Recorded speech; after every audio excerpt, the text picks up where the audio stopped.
And here we go. So we've talked about the globe cultural dimensions. Let us look at some rankings. And this is highest and lowest, and just some examples to give you an idea, right? Not every country in the world is going to be displayed on this ranking. We wouldn't have space, nor is it going to be all that useful to us, right? But power distance, the highest, Morocco, for example, Argentina, Thailand, Spain, Russia. So these are places where the belief that the rich are super rich and the poor are super poor is just the way it is, and that's okay by us.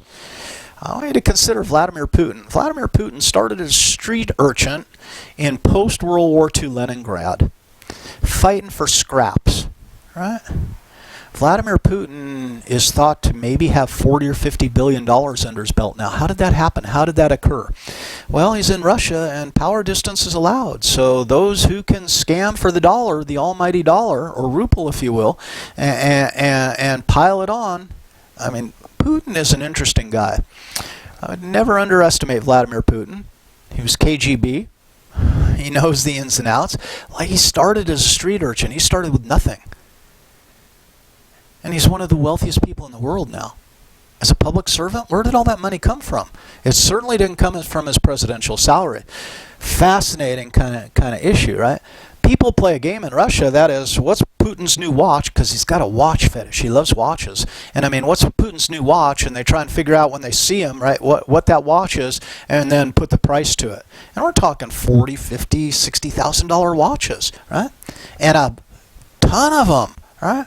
That's his deal. Now, lower power distance, well, Denmark, Netherlands, right? South Africa in the black sample, right? Israel, Costa Rica. These are countries where we don't observe a huge power distance. That is, power is shared to a greater extent. And as I mentioned, the Scandinavian countries, but Denmark, you know, kind of as a perfect example. And what is consistently ranked the happiest country in the world? Mean happiness across the country's population is Denmark. Go figure. So uncertainty avoidance, highest Switzerland, Sweden, former Denmark, right? Austria. These are the people who are highest in trying to avoid uncertainty. Russia, Hungary, Bolivia, Greece, Venezuela. Oh my God. Talk about you better learn to tolerate uncertainty if you live in Venezuela, because just about everything about your existence is uncertain. Institutional collectivism highest, Sweden, South Korea, Japan, Singapore, Denmark. Okay. Lowest, Greece, Hungary, Argentina, Italy. We're out for ourselves, right? Other dimensions that we need to rank here: in-group collectivism in Iran, India, Morocco, China, Egypt. Very high levels of in-group collectivism. Lowest, Denmark, Sweden. Embrace individualism, right? Netherlands, Finland, gender egalitarianism. Hungary, Poland, Slovenia, Denmark, Sweden. Lowest observed difference between genders in the way they're treated and the expectations surrounding that. South Korea, Egypt, Morocco, India, China. Huge differences in gender egalitarianism. Assertiveness, where's it good? Germany, formerly East Germany, Austria. Are you surprised the United States is high in assertiveness? No, probably not. Spain, high in assertiveness. Where do we see the lowest? Sweden, New Zealand, Switzerland, Japan, Kuwait. And then finally, let's close it out. I think this is the last slide on this. Future orientation. Highest, Singapore, Switzerland, Netherlands. Thinking about the future, planning for the future. Canada, the English-speaking part. Denmark. Okay. The lowest, Russia, Argentina, Poland, Italy, Kuwait. Right? And think, what would then, let's say, for example, if we're talking future orientation, how do you think that would affect climate change policies? Okay, so that's how we kind of morph this into the real world. Performance orientation, Singapore, Hong Kong, New Zealand, Taiwan, US, right, about performance. Russia, Argentina, Greece, Venezuela, Italy. Humane orientation, the Philippines, Ireland, Malaysia, Egypt, Indonesia. Whereas Germany, former West, Spain, France, Singapore, Brazil, come down lower in these. So I'm not going to ask you questions like which country necessarily. I'm not going to be that detailed on it. So on these last 3 slides, I wouldn't try to memorize it all, right? But memorize the dimensions. That is, think in terms of the dimensions. And also, I think your generation, especially more than any other United States generation, is probably going to be willing to consider leaving the United States and going to live elsewhere. And consider that. That is, maybe there are countries that would be better for me. Right? And many of us, I see, Dr. Brewer, Marilyn, she's moved to Australia. And Dr. Von Hippel moved to New Zealand. These are folks, right, that have done a lot of cross-cultural research, and they decided there was other areas on the planet that they might want to live that would be more amenable to the way they want to live, right? So again, cultural intelligence starts us considering to shed maybe some of our ethnocentrism. Well, I'm going to remain in the United States because it's the best place, and step back and say, well, okay, so the United States has its advantages to offer, but so do these other countries, and which is more compatible with how I want to live, right? So cultural intelligence. Now, high context versus low context cultures. What does this mean? To what extent does the situation get factored into our decision making? High context cultures, for example, want to establish social trust, right? Low context cultures want to get down to business first. Okay? High context cultures value personal relationships, they value goodwill that's built over time, right? As it is to establish trust. Low context cultures tend to value expertise and performance. Negotiations in high context cultures tend to be slow and ritualistic. Agreement by specific legalistic contract is typical of low context cultures, as is negotiations are made as efficient as possible. So we see the Chinese, we see the Germans, on the other side we see Koreans, so we see a lot of collectivist cultures. There's a huge overlap, collectivism to context, right? What is it about the relationships? Okay. Low context, we see often European and or American. One of my favorite books. It's an interesting book. Understanding Global Cultures. It's been through several editions, and each edition that comes out has more countries listed, and it explores culture through metaphor rather than reductionist point of view or identifying isolated dimensions like so I'm really presenting you a counterpoint. It's more holistic, but requires an appreciation of metaphors as a learning technique. So if you don't like to learn by metaphor, this book would probably be a waste. But France, for example, in this book is described as fine dining. And what does it mean to live in France, and what is the culture about? It's about the appreciation of finer things, right? And not consuming a tremendous amount, but consumption is reduced to consuming what is considered high quality, right? So I might consume less, but it's of a higher quality. And meals then are not how much food can I stuff into my gullet as quickly as possible, right?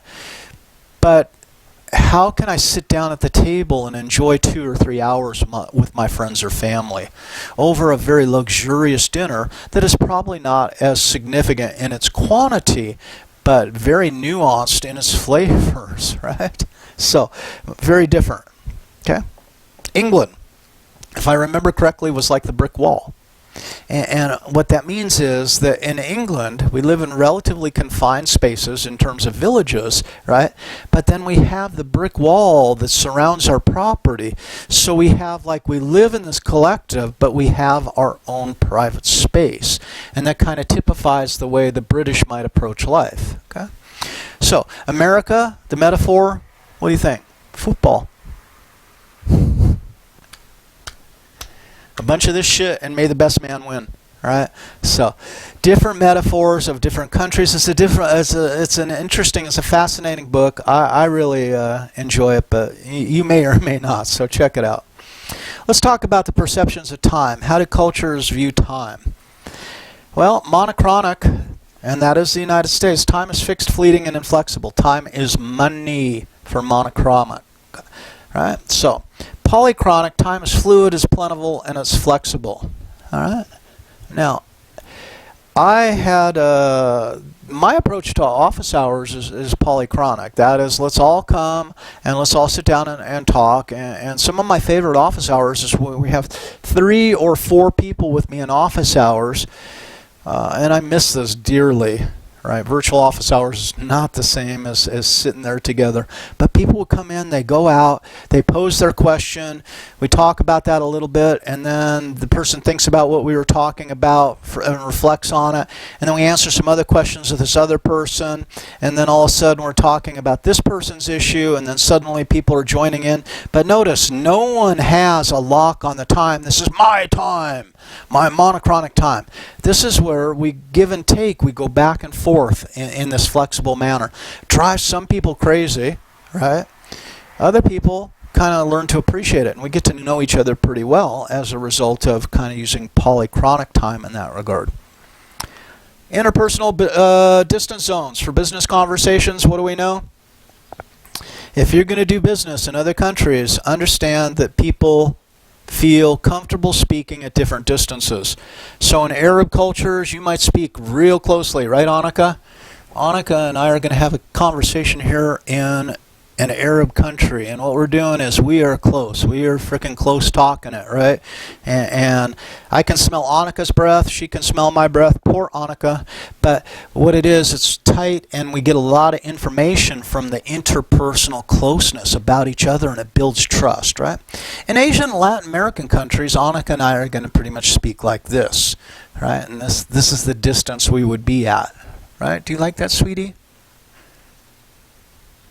All right, and then in North American, Northern European countries, it's going to be more like this. So I'm going to be standing over here, and Annika's going to be standing over there, about arm's distance, right? Now, imagine if I go to do business in an Arab culture, and the person I want to do business with starts talking to me like this. And I'm like an American, and I'm like super uncomfortable because why is this person standing so close to me that they're actually touching me, right? And I want to back up, but they're going to close the distance because they want to be close, and that's what their culture dictates. So I look like backing up all the time, like I'm avoiding them. These are things to understand about other cultures and doing business in other cultures. You learn these things, then you'll establish trust, especially if it's a high context culture. Now, take this for what you will. I don't know if I'm sold or not, but the religion and work ethic or values, I kind of question the utility of this, but I'm still going to bring it up. I got to be careful because I'm kind of agnostic. I'm not a religious person, and I don't ever wish to offend religious people by my lack of religiosity. So I'm going to put this out there for everyone's consumption. If it resonates, cool. If it doesn't, then let's make that cool as well. Catholics are going to be stereotyped as the value of consideration, concern that employees be taken seriously, be kept informed, and that their judgments are used. Protestant, we get back to the notion, the historic notion of the Protestant work ethic, right? And the desire to work for a company that's efficient, successful, a technological leader, right? The Protestant work ethic about efficiency. Buddhists, social responsibility. That is, that everything I do impacts everything else. Everything is interconnected. So the concern that the employer is responsible, a responsible member of society and responsible for what happens with his people. Muslim, continuity, and that is desire for stable environment, for job longevity, and the reduction of uncertainty, right? So, and then no religious preference, professional challenge, right? This is a concern with having a job that provides learning opportunities and opportunities to use skill well. So it's built on challenge, and if we get into that kind of Maslowian idea, what are we talking about here? That is self-actualization. So, now, let us then look at the cultural dimensions according to the Hofstede-Bond studies. Power distance, how much do people expect inequality in social institutions? Individualistic collectivism, how loose or tight is the bond between individuals and societal groups, right? Masculinity, femininity. To what extent do people embrace competitive masculine traits or nurturing feminine traits, if we want to play stereotype game, right? Uncertainty avoidance. Well, to what extent do people prefer structured versus unstructured situations? Long-term versus short-term orientation. To what extent are people oriented toward the future by saving? Being persistent versus oriented toward the present, right? Interesting thing is, Japan, believe it or not, well, let's take United States. They say, what's your 5-year plan? And a 5-year plan in the United States is kind of like the maximum plan. We're going to think about what's out there 5 years out on the horizon. Think about it. Japanese businesses actually discuss 100-year plans. And that would be unheard of in the United States. It wouldn't even be on anybody's radar. So long-term versus short-term orientation. So, highest scoring countries in the Hofstede-Bond studies. Well, you can see for higher power distance, Philippines, India, right, endorse those power distance. High individualism, United States, Great Britain, Netherlands, etc. High masculinity, Japan, very non-gender egalitarian country, right? Uncertainty avoidance, Japan, Korea, Pakistan, Brazil, and higher long-term orientation, Asian countries top the list here. Okay, so again, looking at culture and looking how people kind of operate within these dimensions. Let us now shift our view to how leadership is perceived or assessed within different countries, right? These are the leadership attributes across 60 countries, so we brainstorm a list of attributes that a leader might display, and then we're going to see within country which are endorsed and which are not endorsed. Leader attributes that are universally liked. So go across the globe to most cultures.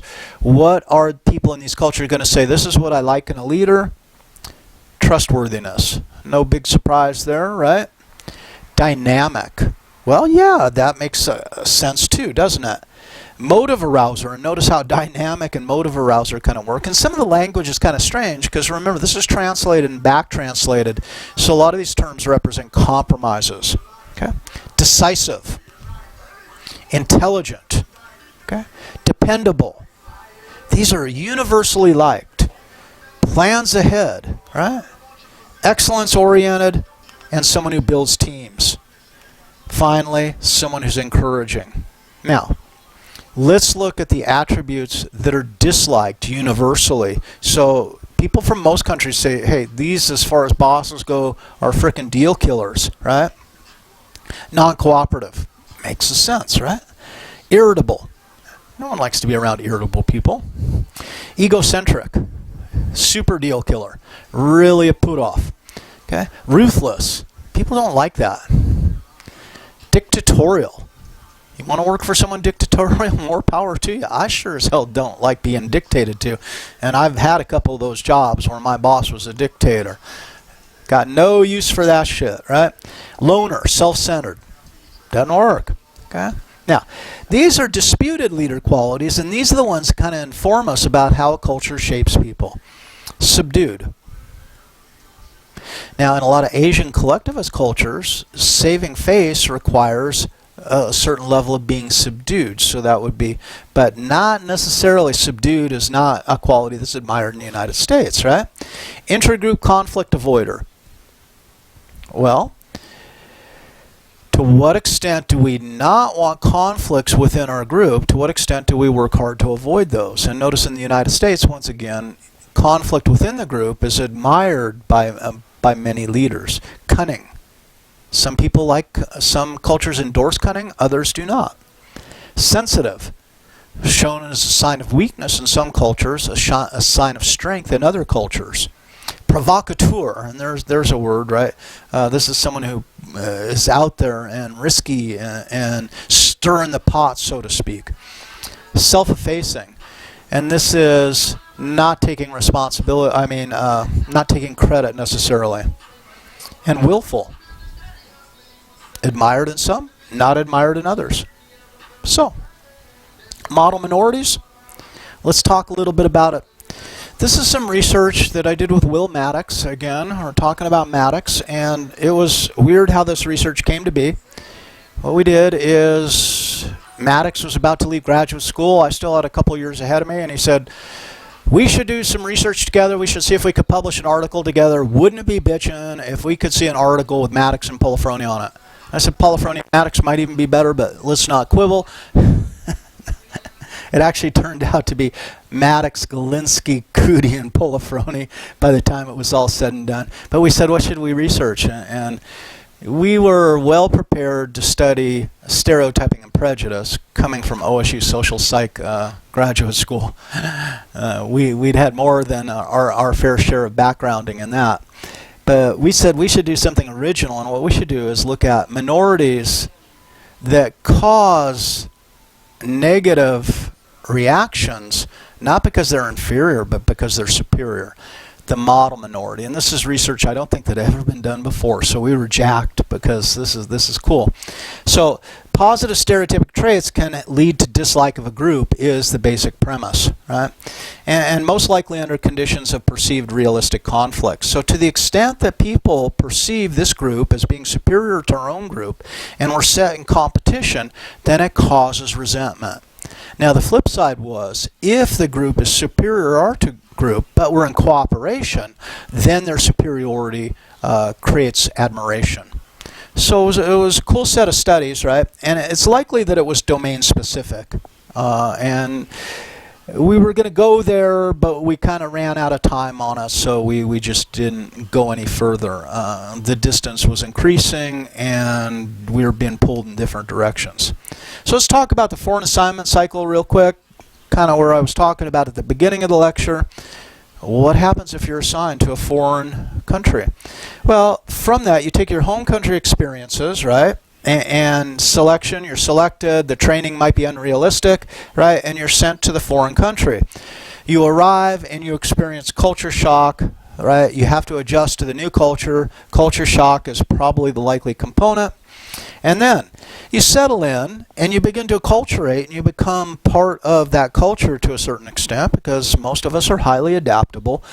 But often the problem here is lack of support. The home country isn't really providing you with the support, so you kind of felt to be on your own in negotiating what's going on. And then you come home and lo and behold, believe it or not, you can suffer what's called re-entry shock. And that's this strange feeling that, wow, that other culture had some really boss things going on, and now I come back and say, ooh, there's some things I really don't like about the country I'm from, right? So, and then we talk in terms of reassignment. That is, will you be reassigned? What is your new job? How does it compare to the old job, etc., within that organization? So, OSU Education Abroad, check it out. My God, you have an opportunity to take a class, to get credit, and to learn about another culture, to be immersed in another culture. I got to lead an education abroad by happenstance. The person who set it up wasn't able to go at the last minute. I jumped in and went to Germany, Belgium, and London with 17 Buckeyes and graduate student Ilana Sager, and we had the time of our life and we learned so much. If you have the opportunity to do education abroad, I would jump on it. Okay, so additional evidence for a recurring caveat: there is no one-size-fits-all. So remember that. Cultural differences further demonstrate that one-size-fits-all strategy isn't likely to be successful. We need to be emotionally intelligent, cognitively intelligent, and culturally intelligent to negotiate our future, negotiate our world. And with that, I want to leave you with a beach in Germany. And here we are up on the Baltic. We're north of Lübeck. In Germany, I had to go see the Baltic. I don't know why, but I had to go see the Baltic. And when we got there, it's a rather cold September day, unfortunately. But what we see is lines and lines and lines and lines of these little beach shacks. Notice they're numbered, and this is how the Germans do the beach. They rent one of these shacks, and it's their shack. There's a little lock on it to protect their position, but all of them are identical except for the color of the awnings. And you can see, I don't know if you can see here, but they've got a little sand wall that they've put around theirs. So imagine the people who go to Germany, who go to the beach, they go to their individual little spot, unlock their lock, take out their stuff, and this is their space. Far different than an American beach experience that I grew up with in Malibu or Santa Monica, since I'm a Southern Californian, right, where people just dump all their shit, right, and overlap each other. Culture's fascinating, and it tells us a lot about ourselves. So take care, guys. Have a great day.